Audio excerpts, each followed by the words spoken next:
Have you ever wondered why, after all these years, the heart still feels heavy? Why, despite all your experience and wisdom, some old pain still lingers? Is there a way out? Not out there, but within your own heart. Welcome, and thank you for returning to Son.Mindfulness. This is a place for Buddhist wisdom, mindfulness, and quiet reflection, made especially for you. Especially for those of us walking through our 50s, 60s, and beyond. For those who long to rediscover peace in the simple rhythm of breath. At this stage in life, you're no longer chasing bright lights. You're just looking to live a little lighter. Less worry, less reactivity, less suffering over things beyond your control.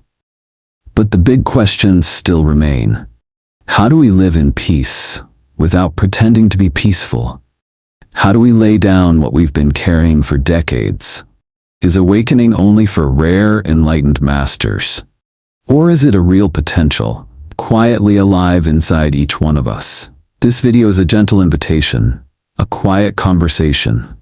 For you, a person of depth, of stories, of silence. Someone who no longer wants noise but truth. We'll walk through 9 deep insights together. Not just concepts but living practices, ways of seeing that help you meet yourself more clearly. And realize, you don't have to become someone else to be at peace. Please stay with us until the end of the video, because sometimes just one sentence can open a long closed door. And if something in this touches you, consider sharing a comment below. You never know, your words may be a light for someone else searching quietly in the dark. If this is your first time visiting Son.Mindfulness, we warmly invite you to subscribe to the channel so we can keep walking this journey together, step by step. Here, you'll always be welcomed with listening and compassion. Wishing you strength, peace, moments of joy in each step, and good fortune wherever life leads you. Now come along with me. Let's begin the journey into awakening the deepest human potential within us all. Part 1. What is awakening? My dear friend, today I invite you to sit down and slow your breathing just a little. Perhaps you're watching this in the quiet of a late afternoon. The day is winding down. The light is softer. These are the moments when I often recall an old teaching from the Buddha, the Nibbana Sutta. In that ancient discourse, the Buddha described Nibbana, nirvana, not with grand ideas, but with a simple image. The destruction of greed, the destruction of hatred, the destruction of delusion. He didn't say repress them. He didn't say hide them or manage them. He said destroy at the root. Like pulling out a poisonous weed from the soil of your heart so it can never grow back again. Have you ever pulled weeds from your garden? At this age, you probably have. Maybe it was a flower bed or a pot of herbs on your porch. And you know, if you only trim the leaves, the weed comes back fast. But if you bend low, dig deep, and pull it out from the root, then the soil is truly clear. Then the flowers have room to bloom. The same is true for our inner life. For years, maybe decades, we've gotten used to just cutting the top. We push down our anger, we cover our desires, we hide our doubts, but the roots stay untouched, and that, more than anything, exhausts us. The Buddha made it clear. Awakening isn't about becoming better at controlling your emotions. It's not about developing coping strategies, even though those are helpful. It's something deeper. It's when the poisons, greed, hatred, delusion, the old patterns of the mind, lose their power. Imagine this. You wake up and realize you've been carrying an invisible backpack, heavy on your shoulders, your whole life. And suddenly one day, you put it down. You stop trying so hard to hold it all together. Let me ask you, have you ever felt like you were carrying something invisible, but heavy? An old resentment? A quiet anxiety, a desire that never quite came true? We carry these things for so long, we start believing they are us. But what if, one day, those burdens just vanished? What would that feel like? In my years teaching older students in America, I've seen this again and again. It's not knowledge we lack. We've read the books. We've learned to manage our feelings. What we often miss is seeing clearly the root. Modern neuroscience supports this too. When you shift how you see an emotion, when you realize the deeper truth underneath it, the stress centers of the brain calm down. You no longer have to fight your anger or fear. They weaken because they have nothing left to cling to. This is the spirit of nirvana the Buddha spoke of. Not becoming a perfect version of yourself, but turning inward, seeing clearly, and letting go. At the root of what causes suffering. When that happens, something beautiful opens up inside. Like a garden free of weeds, bathed in sunlight, with soft, rich earth, your mind becomes light, clear, and free. And here's the miracle. You don't have to wait for another lifetime. You can taste it, little by little, right now. In your breath. In your awareness. In your quiet presence. Every time you see anger rise and fall, without clinging, you take a small step into nirvana. I don't say this to sound mystical or unreachable. I say this to remind you, awakening is your birthright. It's not a reward for saints. It's a natural unfolding when we see clearly what's real. So in the days ahead, I invite you to try something simple. When a strong emotion arises, don't push it down. Don't judge it. Just watch it, like a cloud drifting across the sky. Notice it's not you. It doesn't belong to you. Maybe you'll only feel a little lighter at first. But over time, the invisible chains of greed, hatred, and delusion, they begin to loosen. And that, my dear friend, is the beginning of real freedom. The freedom the Buddha spoke of, and the one you already carry inside. Part 2. The Path to Awakening, Seeing into the 5 Aggregates.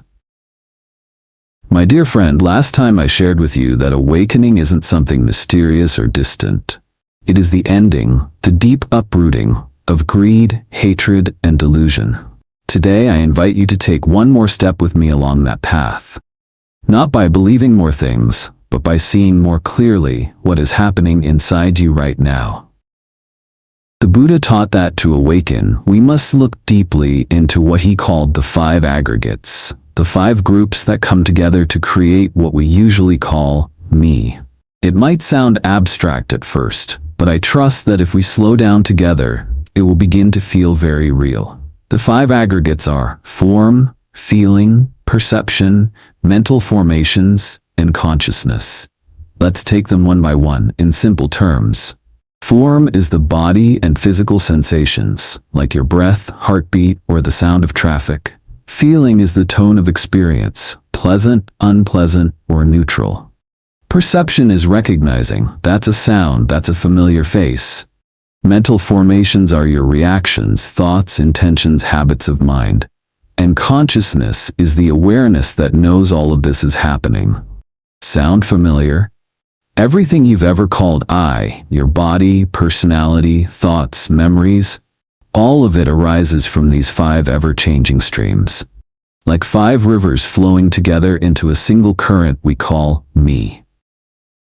One of my older students, a retired doctor, once told me, I spent my whole life treating patients, thinking I was a stable, unchanging person.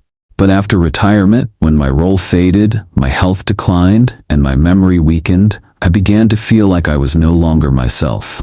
He wasn't grieving his age. He was grieving a deeper uncertainty.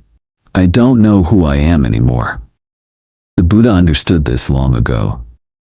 He didn't give us a theory. He gave us a way to look, directly, honestly, inward. He said, when we clearly see that each of the aggregates arises and passes away, that they are impermanent, unsatisfying, and not self, wisdom arises, and from that wisdom, awakening blooms.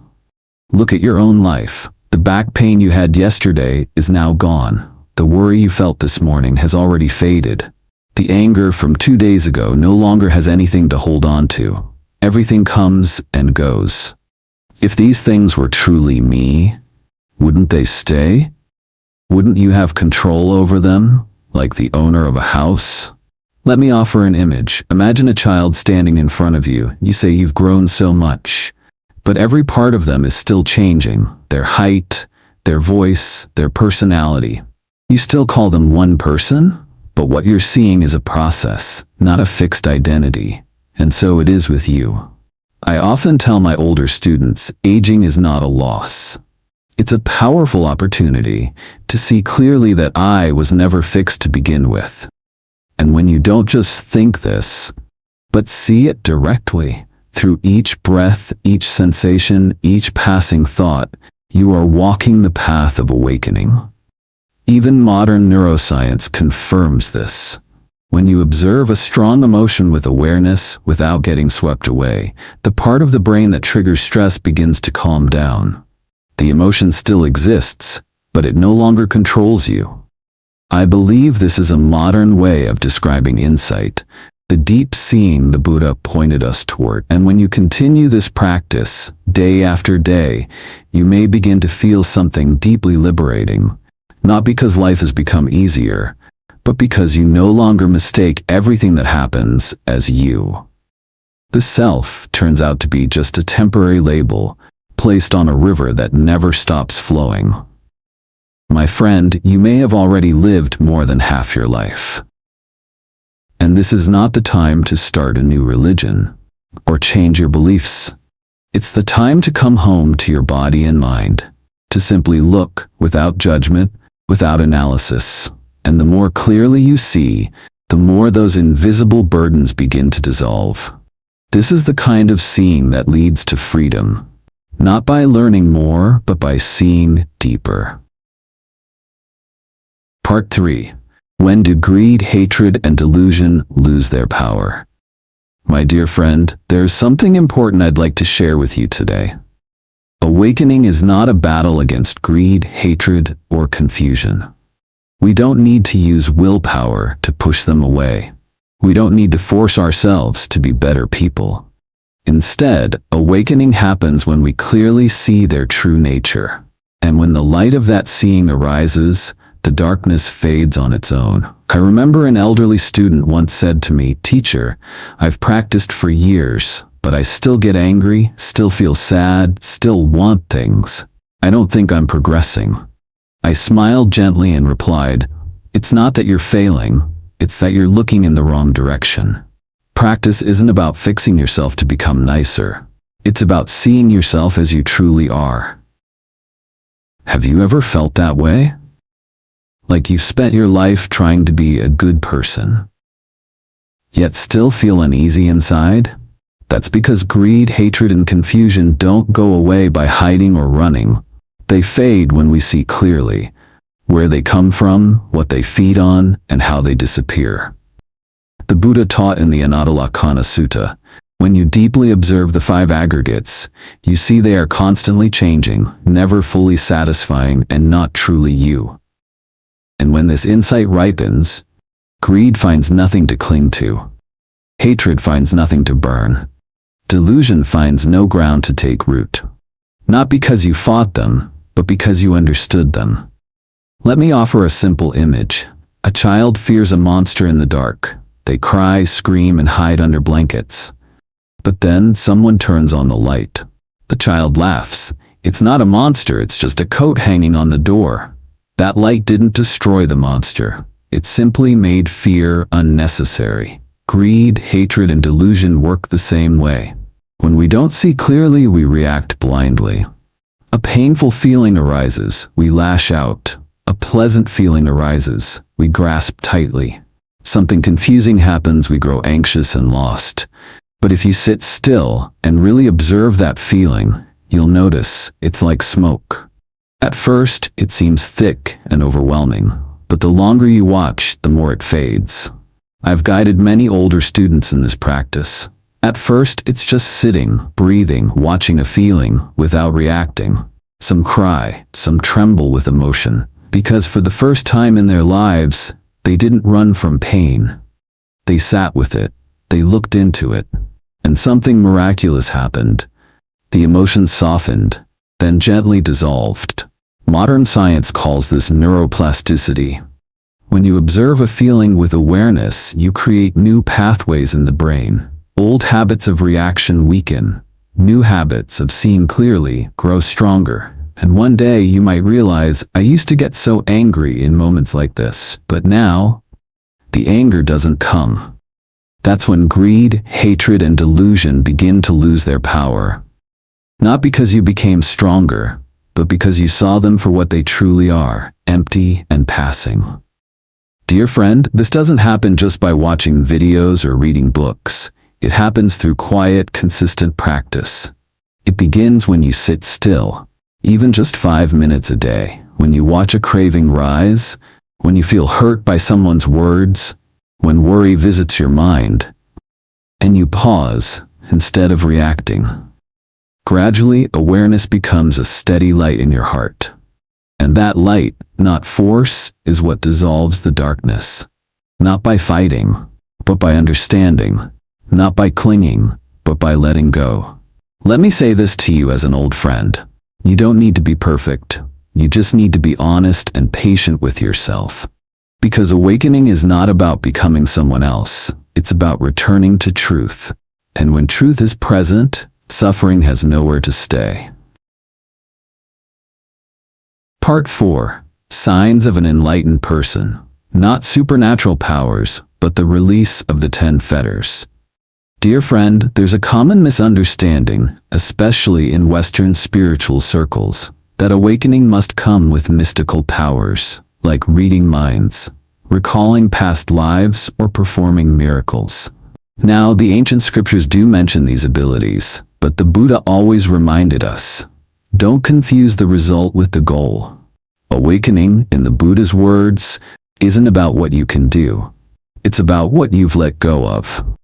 And the clearest sign of awakening is this: the breaking of the 10 fetters, invisible chains that bind the heart to suffering. There's a beautiful image in the Anguttara Nikaya 10.13, where the Buddha describes these fetters as metal rings we carry from one lifetime to the next. Here they are: belief in a permanent self, doubt in the path, attachment to rituals, sense desire, ill will, craving for fine material existence, craving for formless existence, conceit, restlessness, and finally, ignorance. Pause for a moment. Do any of these sound familiar? I believe they do. Because they're not far-off ideas. They show up in everyday life. They appear when we feel unsettled if we can't control others, when we compare, judge, cling, even to our spiritual practice. I recall an older student who said to me, "Teacher, I've read so many books. I've meditated for countless hours. Why do I still feel restless?" I asked him. "What are you meditating for?" He replied without hesitation, "To find peace, to gain clarity, to reach enlightenment." I smiled gently. "Then, my friend, you've built a new self. I am someone practicing to attain enlightenment, and that self is also a fetter." Awakening is not about climbing a mountain and planting a flag at the top. It's about becoming so light, there's nothing left you need to carry. Each chain is released quietly, not with fanfare, not with applause, but with a deep inner clarity that no longer pulls me. You know you're walking the right path when one day you notice. You no longer explode when someone offends you. You no longer hunger for recognition. You no longer panic when plans fall apart. And perhaps most beautifully, you can face the unknown with a peaceful heart. Many people admire psychic powers, but the Buddha said supernatural powers do not purify the heart. He refused to perform miracles, even though he could. Because miracles excite the mind, but don't lead to freedom. If there is a true miracle, it's this: to live in the middle of the world and not lose your stillness, to face death and not collapse into fear, to live in a changing world and remain rooted in compassion. In the Majjhima Nikaya 36, an enlightened person is described not as someone who sees the future, but as someone who has ended the deep poisons of the heart. If there is anything to admire, it is the complete absence of anger, pride, and ignorance in such a person. Dear friend, like you, I've lived through many seasons: spring, summer, autumn, and winter. Each stage of life asks us to let go of something. A loved one, an old belief, a long-held dream, The more we let go, the lighter we become. And the lighter we become, the closer we draw to nirvana. Tonight before you sleep, I invite you to ask yourself gently, which of the 10 fetters still binds me? And don't rush to untie it. Just recognize it's there, because that recognition is the first breath of freedom. Part 5. Awakening feels like setting down an invisible backpack. Dear friend, let me begin today with a simple question. What are you carrying on your shoulders? I'm not talking about your coat, handbag, or luggage. I mean the invisible weight you've carried all your life. There's a profound image the Buddha often used. A person walking down the road, unaware that they've been carrying a heavy backpack. Over time, they become so used to it, they no longer realize it's a burden. Only when they finally set it down, do they exclaim in surprise, "I've lived my whole life feeling tired, but I never knew why." Have you ever felt like that? Like your worries, your needs, your old wounds have become a part of who you are? Like you've always thought, "I have to be this way. This is just who I am." But what if one day you could let it all go? How would that feel? Light. So light. Like a summer breeze. Like silence after too many words. That moment, when the weight is no longer there, that is awakening. It's not about becoming someone greater. It's about letting go of things that no longer serve you. Letting go of control. Letting go of clinging. Letting go of the fear of being wrong.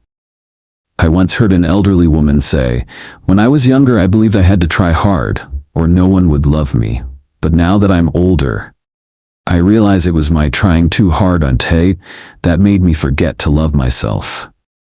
I had no words, because in her voice was an entire lifetime. In his later years, the psychologist Abraham Maslow, yes, the one known for the famous hierarchy of needs, said something that moved me deeply. He realized that the true peak of human growth was not self-actualization, but self-transcendence. Meaning, it's not about being more successful, or more admired, or more accomplished. It's about being lighter. You no longer need to be someone to feel that you matter. You are complete from within. I find this matches beautifully with the Buddha's teaching. The Buddha never told us to become great. He simply showed us how to let go of the illusion of the self, an illusion made of memories, emotions, and ideas. He invited us to return to reality, to the place where you don't need to wear a mask. You don't need to prove anything. You just are. Dear friend, there is a quiet joy that comes when you sit alone in stillness, doing nothing, seen by no one, simply breathing, simply being, and realizing you no longer have to carry yourself. No need to force yourself to be good. No need to perform. No need to fight the past or fix the future.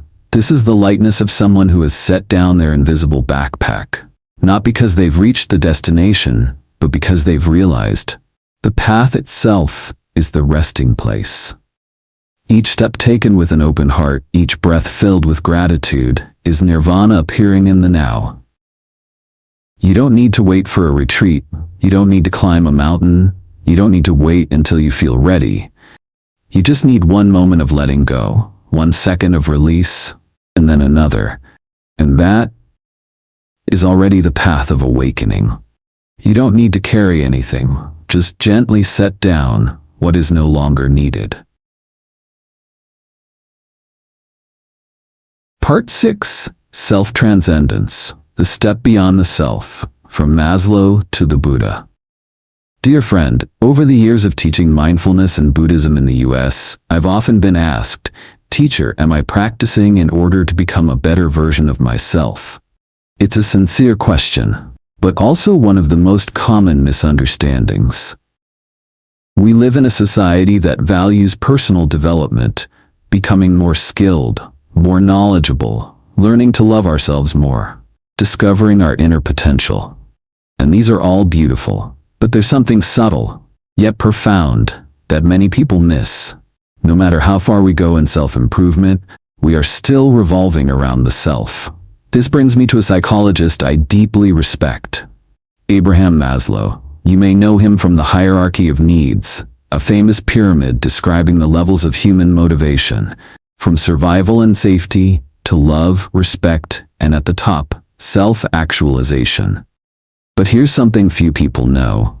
Near the end of his life, Maslow revised his own model. He realized that self-actualization was not the highest point after all, because even at your best, most fulfilled, most accomplished, the self is still at the center.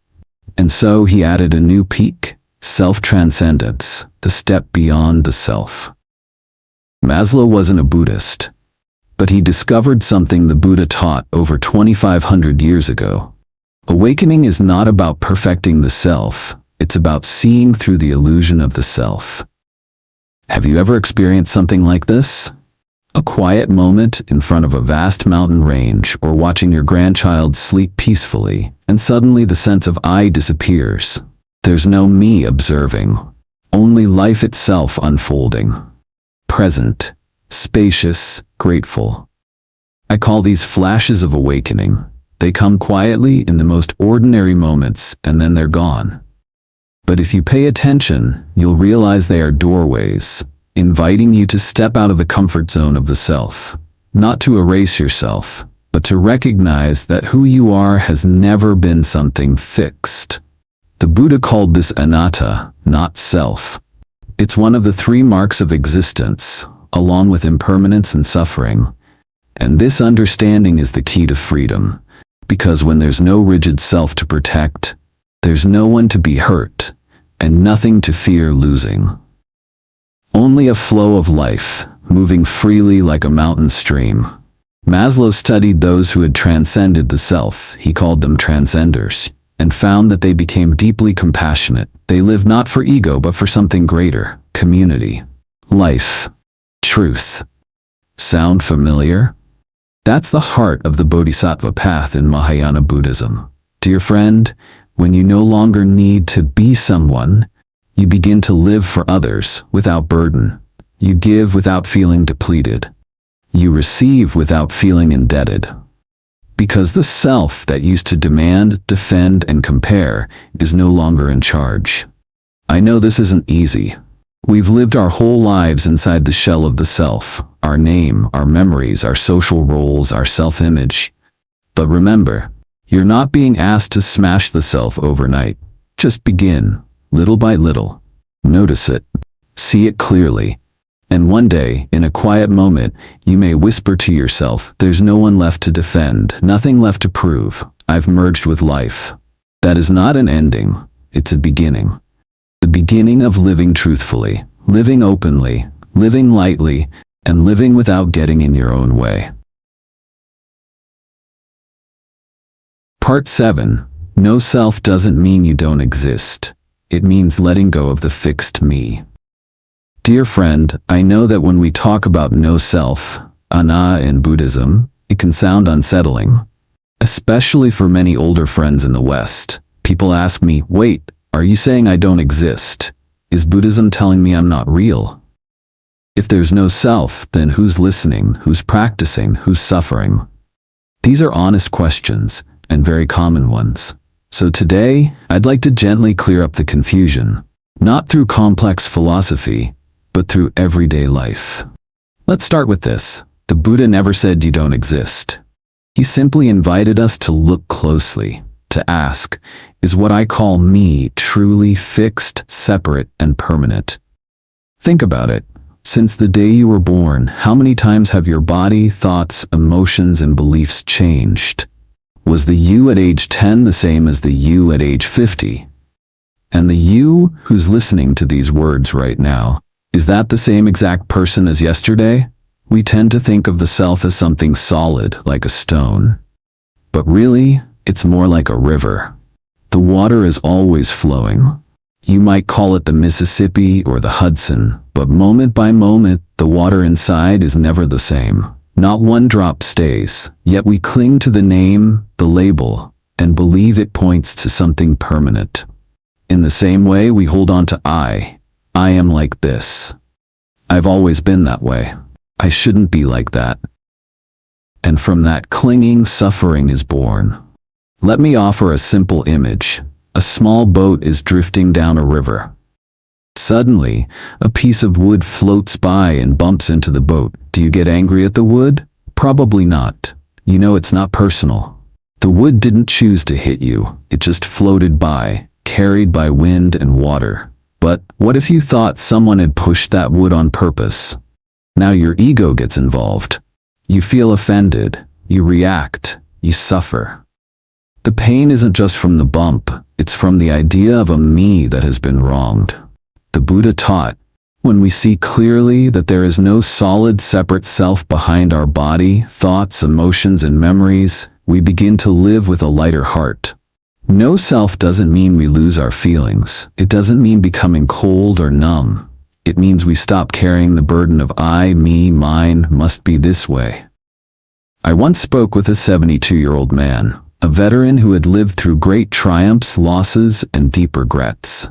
He said to me, "Teacher, I've spent my life protecting my reputation, my career, my name, but in the end, those things created distance between me and the people I love." And through his tears he whispered, "Now, I just want to live without needing to prove anything." Do you feel that? That's the voice of no self in real life. When we stop trying to hold on to a fixed me, we begin to fully show up in the present moment. No defense, no reaction, just here, flowing like a river, not resisting, not grasping. Modern science is starting to catch up with this truth.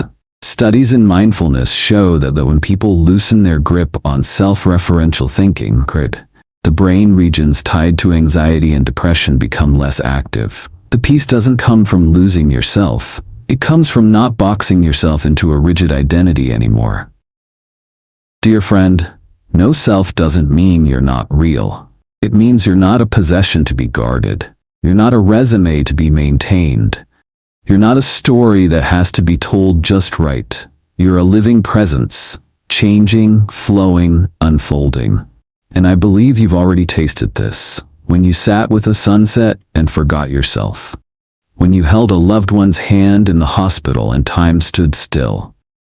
When you stood silently in nature feeling like you were no one, yet more alive than ever. That is the light of no self, not erasing you, but expanding you so that love can flow freely, no longer blocked by the walls of me and them. Part 8, Emptiness. Nothing is truly mine, so everything can be transformed. Dear friend, have you ever felt stuck? Stuck in a deep sorrow that won't go away. Stuck in a relationship that repeats the same pain.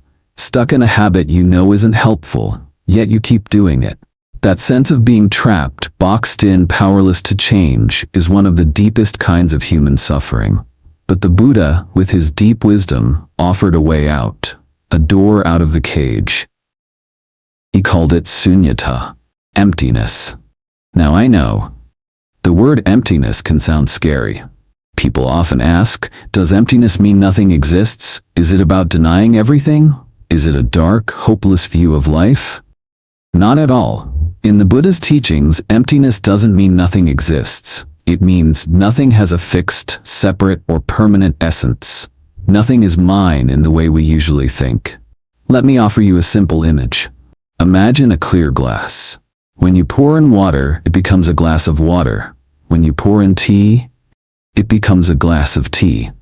When empty, it's still a glass, ready to receive anything.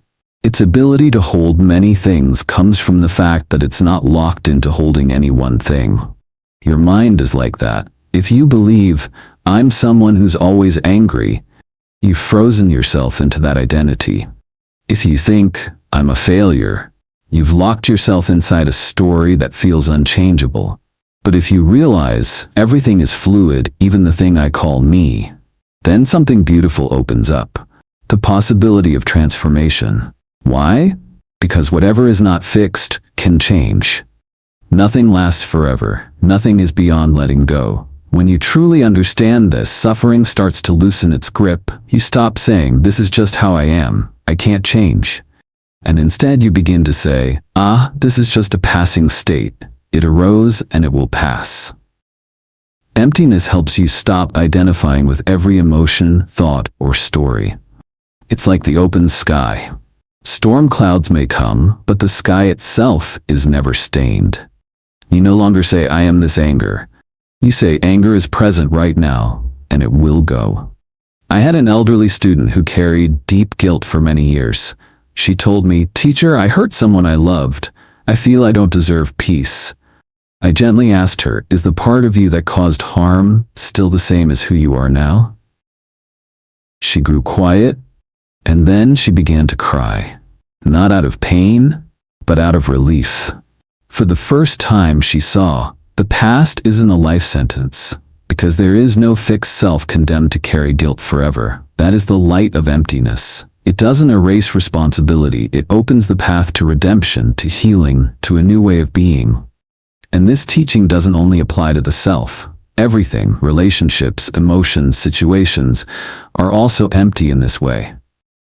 A relationship that seemed broken may become the soil for new understanding. A pain you thought you could never survive may become the doorway to your deepest peace.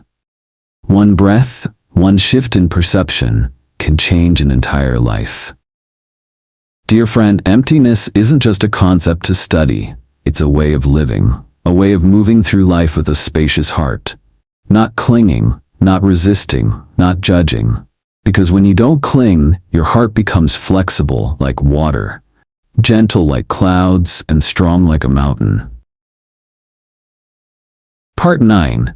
Mindfulness and Concentration, the living path to see impermanence, suffering, and non-self. Dear friend, so far we've journeyed together through deep reflections, impermanence, non-self, emptiness, awakening. You may be breathing out with relief, feeling like I get it now. But I gently remind you, understanding with the mind is not enough. You must see it with the heart and live it through direct experience. The Buddha never asked us to merely study teachings. He invited us to look, see, and live the truth, here and now. To do that, he offered two very real tools: mindfulness, samasati, and concentration, samādhi, the last two steps of the Noble Eightfold Path. I often compare mindfulness to a lamp.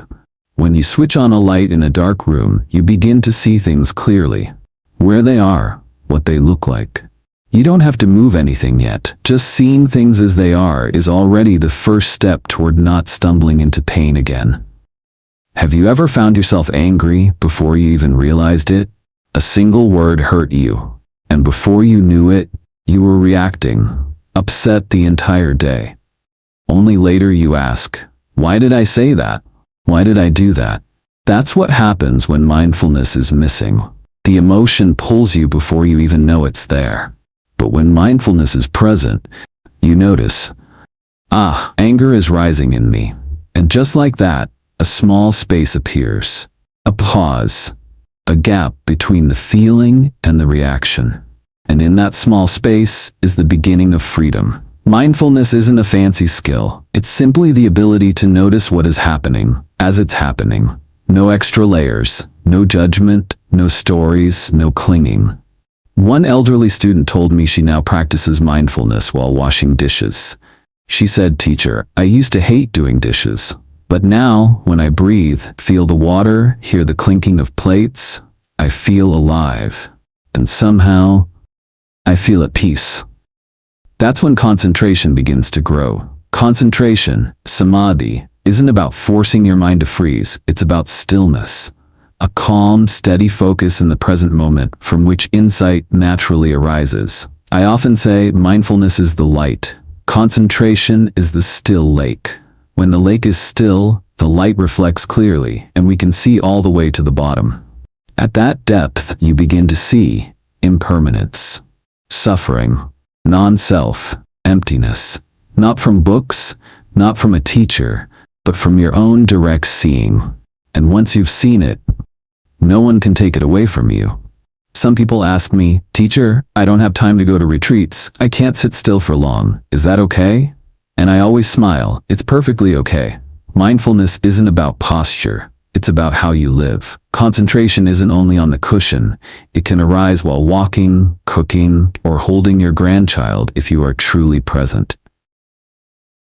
Dear friend, awakening isn't a destination at the end of the road. It's a shift in how you take each step. When you're fully present, aware of your thoughts, seeing your emotions come and go. In that moment, you are already living in the light of awakening. No need to wait. No need to fix anything. Just keep seeing clearly. Stay with that seeing, little by little, day by day. And then one day you'll realize, I no longer react with the same anger. I don't fear like I used to. I'm no longer pulled by the past or anxious about the future. You won't even know exactly when it began. But you'll feel it. You are living more freely. That is awakening, blooming slowly from within you. Conclusion. Set down the backpack and smile at yourself. Dear friend, we've walked a long journey together, from a simple question, what is awakening, to the deep waters of non-self, emptiness, and mindful presence. Do you remember? Awakening isn't about becoming someone else. It's about laying down what is not truly you. It's about gently unraveling the knots of craving, anger, and confusion. It's about sitting quietly with yourself, no running, no masks. We spoke about the 5 aggregates: form, feeling, perception, mental formations, and consciousness. We saw how everything is changing, moment by moment. We came to understand there is no solid self that needs to be defended. Only a flowing stream of life, light, open, and ever new. Have you ever felt that? A moment of stillness when everything settles? When you're no longer trying to prove anything, you're simply breathing, simply here. That is the seed of awakening. Not a dazzling spotlight, but a soft glow of evening sun, quiet, gentle, yet deeply warming the heart. I'm deeply grateful that you've listened this far. Not everyone has the patience or spaciousness of heart to reach the end. So if you're still here, it means the seed of mindfulness is already within you. Have you discovered something precious in these 9 parts? Was there a moment that made you pause, reflect, or breathe out with relief? Please feel free to share it in the comments below. Because who knows, what you share might be the light someone else needs. And dear one, please don't just listen. Begin to practice. Start simple. Maybe 1 mindful breath in the morning. Maybe 5 minutes of stillness before bed. Maybe a moment of looking at someone you love with a soft and open heart. Day by day, step by gentle step. And you may come to see, awakening is not far away. It is blooming quietly, in the middle of your everyday life. Dear friend, if what you heard today brought even a little lightness to your heart, I invite you to subscribe to Son.Mindfulness, so we may meet again. In future sharings, in quiet moments, in this path of awakening we walk together. And if you know someone who is carrying an invisible backpack of their own, send them this video as a gentle gift. I thank you for your time, for your open heart, for the quiet courage it takes to simply sit and listen. May you always be healthy, always be at peace, always be loved in the right way, and always be blessed in every breath of your life. Thank you.